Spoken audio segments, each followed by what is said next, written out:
உங்கள் வீட்டில் 4 பேர் இருக்கலாம். ஒருத்தர் நாய்க்கு சாப்பாடு போடலாம், ஒருத்தர் அதை வாக்கிங் கூப்பிட்டு போகலாம், ஒருத்தர் அதை கூட நிறைய ப்ளே பண்ணலாம், இல்லை ஒருத்தர் வெறுமனே பெட் மட்டும் பண்ணிட்டு போகலாம். ஒரு டாக் ஒருத்தர் ஃபேவரட்டாக எப்படி தேர்ந்தெடுக்குது? அது எதனால? அதுக்குள்ளே ஒரு இன்ட்ரெஸ்டிங் சைக்காலஜி இருக்குது. இது உங்கள் டாகோடைய ஆட்டிடியூடை புரிஞ்சுக்கிறதுக்கு உங்களுக்கு ஹெல்ப் பண்ணும். டாக் சைக்காலஜி சீரியஸில் இது ஒரு முக்கியமான வீடியோ. வாங்க வீடியோக்குள்ளே போகலாம். வணக்கம் ஃப்ரெண்ட்ஸ், வெல்கம் டு காலியும் நானும் டாக்டர் இன் தமிழ். நான் Karthik Murugesan, certified dog trainer and behaviour specialist, கேனடாவிலிருந்து.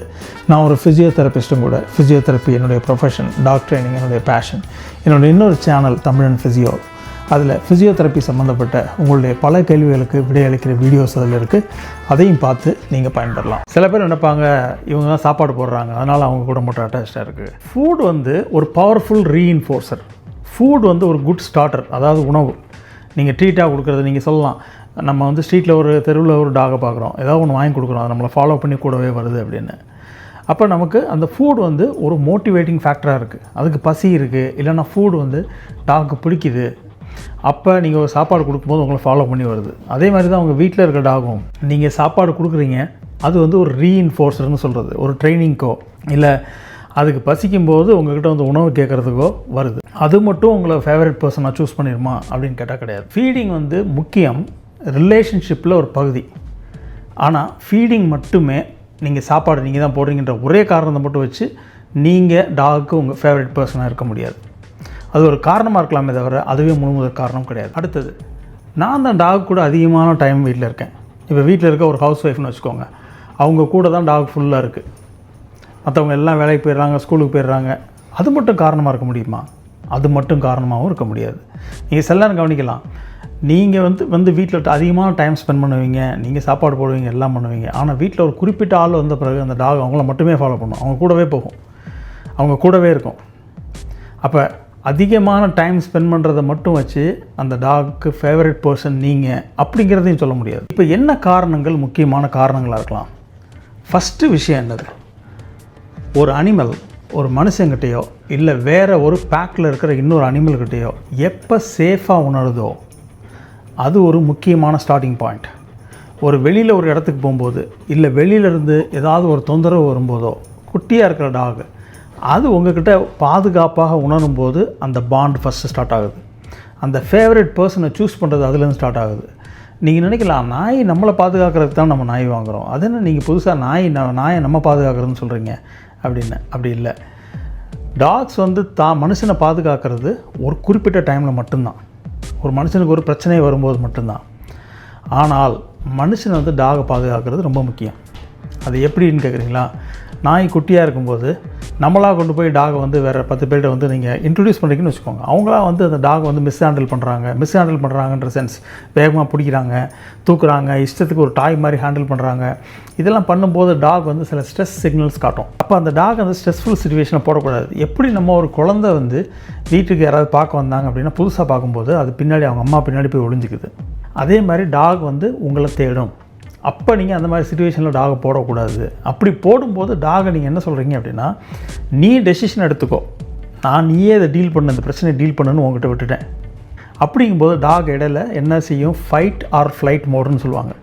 ஒன்று ஓடுறது, இல்லைன்னா எதிர்த்து நிற்கிறது. இது ரெண்டில் ஏதாவது ஒரு ஆப்ஷனுக்கு வரும். அப்போ சில டாக்ஸ் ஒன்று பயம் டெவலப் ஆயிரும், சில டாக்ஸ் குலைச்சோ இது பண்ணியோ ரெசிஸ்ட் பண்ணும், சில டாக் ஓடுறதுக்கு ட்ரை பண்ணும். அதனால் அந்த டாக் அந்த டெசிஷன் எடுக்க விடக்கூடாது. எல்லோரும் உங்கள் டாகை தூக்கி கொஞ்சணும்னு அவசியம் கிடையாது. அது பக்கத்தில் நின்று பார்க்கலாம், அவங்கக்கிட்ட கண்ட்ரோல்டு இன்ட்ரோடக்ஷன்ஸ் பண்ணி வைக்கலாம். உங்கள் டாக் அந்த மாதிரி சிச்சுவேஷனில் போடாதப்ப உங்கள் டாக்கு உங்கள் மேலே ட்ரஸ்ட் வரும். அதனால தான் சொல்கிறது கண்ட்ரோல்டு சோஷியலைசேஷன் இருக்கணும் அப்படின்னு. டாக் எப்போ செக்யூராக ஃபீல் பண்ணுதோ உங்ககிட்ட, அதுதான் உங்களை ஃபேவரட் பர்சனாக சூஸ் பண்ணுறதுக்கு ஒரு ஸ்டார்டிங் பாயிண்ட். அடுத்தது கம்யூனிகேஷன். கம்யூனிகேஷன் யார் எஃபெக்டிவாக பண்ணுறாங்களோ அவங்க டாக்கு ஃபேவரட் பர்சன். அது எப்படின்னு நான் சொல்கிறேன். கம்யூனிகேஷனில் கிளாரிட்டி இருக்கணும். இப்போ நீங்கள் ஒரு நேரம், இப்போ நான் இந்த சோஃபாவில் அலோவ் பண்ணுறேன், ஓகேவா? இது கீழே இருக்கிற ஒரு ரூமில் இருக்கிற சோஃபா எங்கள் வீட்டில். மேலே மெயின் ஃப்ளோரில் இருக்கிற சோஃபாவில் இவன் அலோவ்டு கிடையாது, இவனுக்கு தெரியும். இப்போ நான் ஒரு நேரம் இங்கே அலோவ் பண்ணுறேன், ஒரு நேரம் இங்கே நான் அலோவே பண்ணலைன்னு வச்சுக்கோங்க, டாக் கன்ஃபியூஸ் ஆகும். எஸ்பெஷலி பப்பீஸ் கன்ஃபியூஸ் ஆகும். இப்போ ஒரு நேரம் அவன் ஜம்ப் பண்ணுறான், தானாக ஜம்ப் பண்ணுறான், அப்போ நான் பெட் பண்ணுறேன். இன்னொரு நேரம் ஜம்ப் பண்ணும்போது நான் கோவப்படுறேன்னு வச்சுக்கோங்க, என்னோடய மூடுக்கு தகுந்த மாதிரி நான் கோவப்படுறேன்னு வச்சுக்கோங்க, டாக் அப்போ கன்ஃபியூஸ் ஆகும். ஒரு unclear communication and consistency com, consistent, clear communication. அந்த மாதிரி இருக்கிற பட்சத்தில் டாக் வந்து உங்களை ப்ரெடிக்ட் பண்ண முடியும். உங்களை ப்ரெடிக்ட் பண்ண முடியும் போது டாக் இன்னும் ரிலாக்ஸ் ஆகும். எப்படி நம்ம ஒரு அன்ப்ரெடிக்டபிள் பாஸ் இருக்காங்கன்னு வச்சுக்குவோம், நமக்கு ஒரு அன்ப்ரெடிக்டபிள் ஃபேமிலி மெம்பர் இருக்காங்கன்னு வச்சுக்குவோம். எப்போ கோவப்படுவாங்க, இதே விஷயத்தை நான் சாதாரணமாக பண்ணும்போது சும்மா இருப்பாங்க, நம்ம வந்து இன்றைக்கி திடீர்னு வந்து மறுநாள் பண்ணும்போது அதே விஷயத்தை கோவப்படுறாங்க அப்படின்னு வச்சுக்குவோம். அந்த மாதிரி ஒரு அன்ப்ரெடிக்டபிலிட்டி வந்துச்சுன்னா ஒரு பதட்டம் டாக்கு வந்துடும். அப்போ நீங்கள் அதுக்கு ஃபேவரட் பர்சனாக இருக்க முடியாது. ட்ரைனிங்கிறதுக்கு மட்டும் நீங்கள் வந்து கிளியர் கம்யூனிகேஷன் பண்ணணும் அப்படிங்கிறது இல்லை. நீங்கள் எந்த விஷயம் அது பண்ணணும் பண்ணக்கூடாதுன்னு நினைக்கிறீங்களோ அந்த கிளியர் பவுண்ட்ரி செட் பண்ணும்போது அதில் கன்சிஸ்டன்சி வேணும். ஃபார் எக்ஸாம்பிள், இப்போ நான் கையில் ஒரு ட்ரீட் வச்சுருக்கேன், ஓகேவா? இது நான் வந்து இப்படி நான் கையில் வச்சுருக்கேன். இப்போ அவன் கீழே படுத்திருக்கான். இப்போ அவன் வந்து லீவ் இட், செட், இது நான் முன்னாடி காமிச்சிருக்கேன். இப்போ நான் லீவ் இட்டுன்னு சொன்னதுக்கப்புறமா இவன் விட்டுட்டு கம்முன்னு தான் உட்காந்துருக்கணும். என் கையை வந்து போக் பண்ணிகிட்டே இருந்தான்னா அது கிடைக்காது அவனுக்கு. இதை நான் எப்போவுமே பண்ணணும். ஒரு நேரம் வந்து நான் லீவ் இட்டுன்னு சொன்னதுக்கப்புறம் எடுக்கணும்னு வச்சுக்கோங்களேன், நான் காலி லீவ் இட் நோ. ஒரு நேரம் வந்து நான் லீவ் இட்டுன்னு சொல்லிவிட்டு ஆனால் அவன் எடுக்கும்போது நான் அலோவ் பண்ணிட்டேன். இன்னொரு நேரம் நான் வந்து நான் அலோவ் பண்ணலை அப்படின்னா டாக் கன்ஃபியூஸ் ஆகும். சிம்பிளான விஷயம். ஸோ அதுக்கு வந்து ப்ரெடிக்ட் பண்ண முடியாது. இதோட முக்கியமான விஷயம் என்னென்னா, நீங்கள் இந்த கரெக்ஷன்ஸ் நம்ம good bye take it.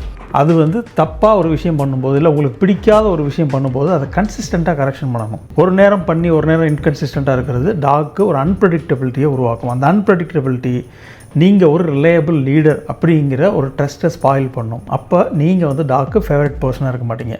So calm, கன்சிஸ்டண்ட்டாக இருக்கிற most of the owners dogs வந்து ஃபேவரட் பர்சனாக சூஸ் பண்ணோம். அடுத்தது டாகோட ஓன் பர்சனாலிட்டி. எல்லா டாகும் ஒரே மாதிரி கிடையாது. சில டாக் ப்ரீட்ஸ் வந்து நம்ம சொல்லுவோம் இது வந்து ஒன் மேன் டாகு, சில டாக் ப்ரீட்ஸ் வந்து ஃபேமிலி டாகு, சில டாக் ப்ரீட்ஸ் வந்து ரொம்ப இண்டிபெண்ட். அந்த மாதிரி நம்ம நிறைய சொல்லுவோம். சில டாக் ப்ரீட்ஸ் வந்து எல்லாத்துக்கிட்டையுமே நல்லா பழகும், ஸ்ட்ரேஞ்சர், ஓனர் எல்லாத்தையுமே நல்லா பழகணும். அந்த ப்ரீட் ட்ரைட்ஸ் வந்து ஒவ்வொரு டாக் ப்ரீடை பொறுத்து மாறும். ஆனால் ஒரே ப்ரீடில் இருக்கிற 2 டாக் வந்து ஒரே மாதிரி தான் 100% ஒரே மாதிரி மேட்சாக இருக்கும்னு நம்ம சொல்ல முடியாது. அப்போ நீங்கள் கன்சிஸ்டன்ட், கிளியர் அண்ட் கம்யூனிகேட்டராகவும், அதே சமயத்தில் டாக் உங்கள் டாகை பாதுகாக்கிற ஒரு ஆளாகவும், அதுக்கு கரெக்டாக ஃபீட் பண்ணி, இது எல்லாமே கலெக்டிவான விஷயங்கள். இந்த 4 விஷயமும் சரியாக இருந்துச்சுன்னா டாகை வளர்க்குறது ஒரு அற்புதமான எக்ஸ்பீரியன்ஸாக இருக்கும்.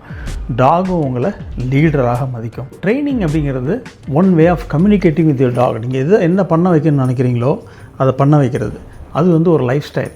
பெருமன நாள் ட்ரிக்கு மட்டும் கிடையாது. ஸோ நாள் முழுக்க நீங்கள் வந்து உங்கள் டாகை வந்து நீங்கள் எப்பப்போ பார்க்குறீங்க, எப்பப்போ கூட்டு போகிறீங்க, எல்லாம் பண்ணுறீங்களோ அப்போ எல்லாமே உங்கள் டாக் ஒரு ரொட்டீனுக்கு வர்றதுக்கு இந்த ட்ரைனிங் உதவும். முக்கியமாக சாப்பாடு கொடுக்குறது, ட்ரைனிங் கொடுக்குறது, அதுக்கு ப்ளே டைம், இது எல்லாத்தையும் நம்ம இன்க்ளூட் பண்ணால் கூட உங்கள் பக்கத்தில் இருக்கிறத ஒரு கான்ஃபிடென்ட்டாகவும் ஃபீல் பண்ணுதோ அப்போ அந்த டாக் வந்து உங்களை ஒரு ஃபேவரட் பர்சனாக சூஸ் பண்ணும். ஸோ இது மாதிரி சைக்காலஜி சம்மந்தமாக நம்ம நிறைய விஷயங்கள் பார்க்க போகிறோம்.